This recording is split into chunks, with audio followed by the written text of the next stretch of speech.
displaying of the banners would have not happened without you.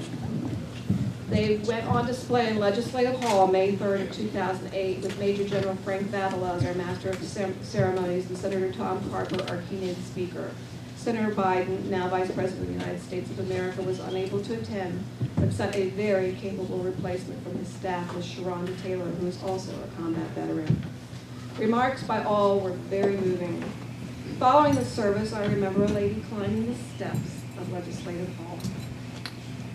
She wanted to personally thank me and meet me and tell me about her brother, who we have since added to our program. Mrs. Pern's brother, World War II veteran, has now been added to our program, Daniel D. Thomas, and is pictured on our floorboard. Tom Dawes and I met with the staff from DelDOT, and they exceeded our expectations. The banners went up the next day. Mind you, I thought the only thing DelDOT did was work on our highways, but boy, it surprised me. Tom and I met with them at the Smyrna Rest area, and they advised us a program of this magnitude would take about 3 weeks to compile.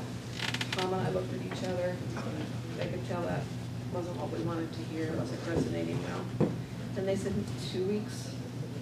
The expression on our face. And then they said, well, what were you thinking?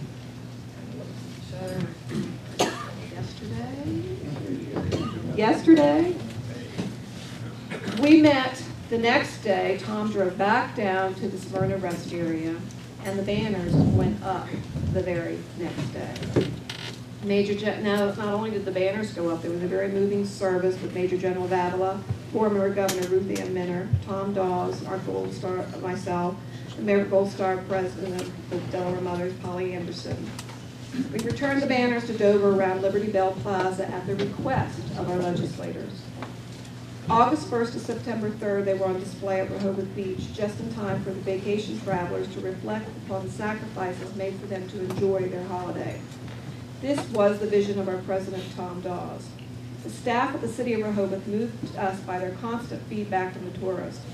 Now, at this juncture, this was during our gas crisis, and I've got to tell you, Tom Dawes pushed the pedal to the metal and didn't care what it was costing. He delivered those banners to every location. I strive personally to want to go to see the banners on location at every site, though I don't recommend walking the boardwalk in the middle of the summer in a business suit and heels and stockings. I did it, and I don't regret it. I remember parents after parents stopping and looking at the banners and telling 7- and 8-year-old children what this meant, why they were allowed to be here at the beach and have fun. September 4th and September 7th, I was the guest speaker in Milford for their military weekend. Again, there was unity throughout the state. The weather was horrible that weekend. They kept us informed that the banners were surviving the weather very well. September 11th and November 11th was my personal favorite. Delaware National Guard hosted our program. Delaware National Guard holds a very dear spot in my heart, as we lost 4 family members lost their homes in Katrina, and the Delaware National Guard had their boots on the ground, and we thank them. At that service, the Mounties, who lost their only child, Sergeant First Class James S. Mouty, aged 37, in Iraq on December 11, 2005, placed a Gold Star Mother's brick by one of our dear friends with the Delaware National Guard, who had made arrangements for that. This dear friend is now serving in harm's way, and despite the fact that he is serving, he made arrangements to connect with me to tell me that he knew that today was our service and he would be with all of us in spirit. I would like to share that I have had the privilege of working with many organizations over the years, but none have been so passionate, so hardworking as this Vietnam Veterans of America Chapter 83 has been. They took my vision, which was merely a vision, but they made it a reality. As Gold Star Chair, I've been privy to so many sacred conversations with our families, and some of them have been tough, I'll have to confess. There's a lot of work that we need to do, and it will be done. One family wrote, "These banners have touched the hearts of people who see them. They have become ambassadors of hope for those who have loved ones serving in the military, and peaceful, dignified marks of beauty for the lives of our beloved troops." One of our hosts along the way shared with me that the banners personally meant to him. He is a Vietnam veteran. In seeing the banners, I am reminded of the Statue of Liberty, as it is the symbol of freedom to many and a welcome to our land. It is an offering of a new life to all that pass by it. The banners are a statue of the price that is paid for the view of liberty in this country, And now, without men like your brother and others knowing this, we will always honor and remember, and we thank you.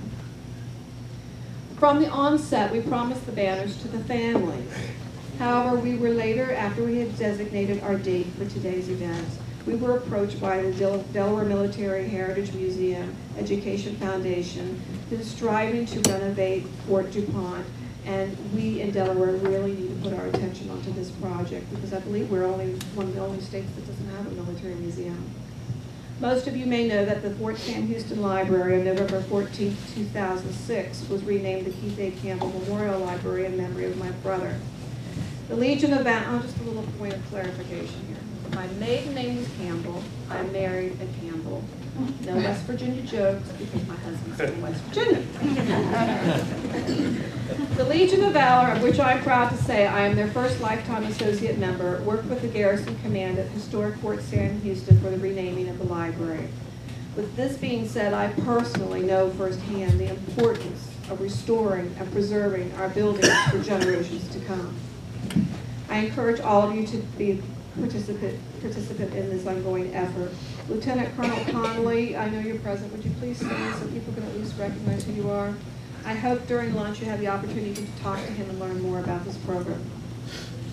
I sent out an email to all of our Gold Star families that I have email addresses for, and I don't have them for everyone. And perhaps your email addresses change. We put pens and papers on the table for several purposes. One, for you to send me updated information, questions about today's program, suggestions about upcoming programs.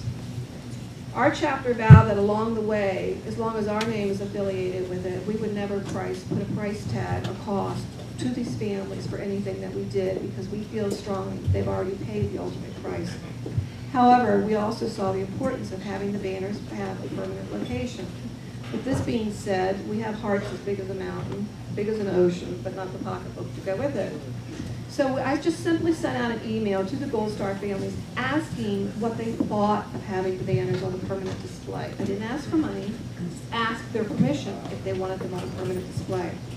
Every single one of them wrote me back, I'll buy my loved one's banner, I'll buy it. So I went back to the board and we said, we'll have to think about that. So I just kind of sat back. Next thing you know, here comes an email from one of our Gold Star families that says, we will buy all the banners. We will not only buy the banners for all the soldiers, we will buy them for your sponsors, who will have a point in history to be remembered, and our information banner. This actually left me speechless. For those of you that know me personally, you know my husband affectionately calls me Motor Mouth, so this was no easy task. Ladies and gentlemen,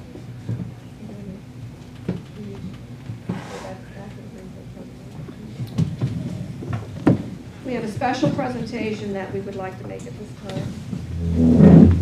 Give us a moment for the logistics. We have a large crowd, but that's a nice problem to have.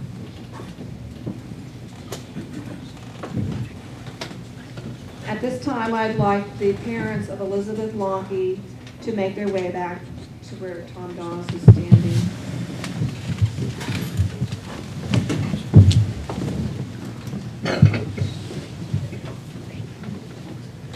Vietnam Veterans of America, Chapter 83, the Delaware Hometown Heroes Program, recognizes Stephen and Christine Lonkey,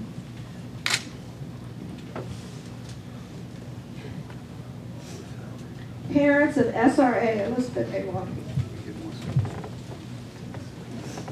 for the replication of the banners for Elizabeth and Delaware Gold Star families. The plaque reads, Stephen and Christine Lonkey, parents of SRA Elizabeth A. Lonkey, we thank you for the replication of the banners for Elizabeth and the Delaware Gold Star families dated November 14, 2009.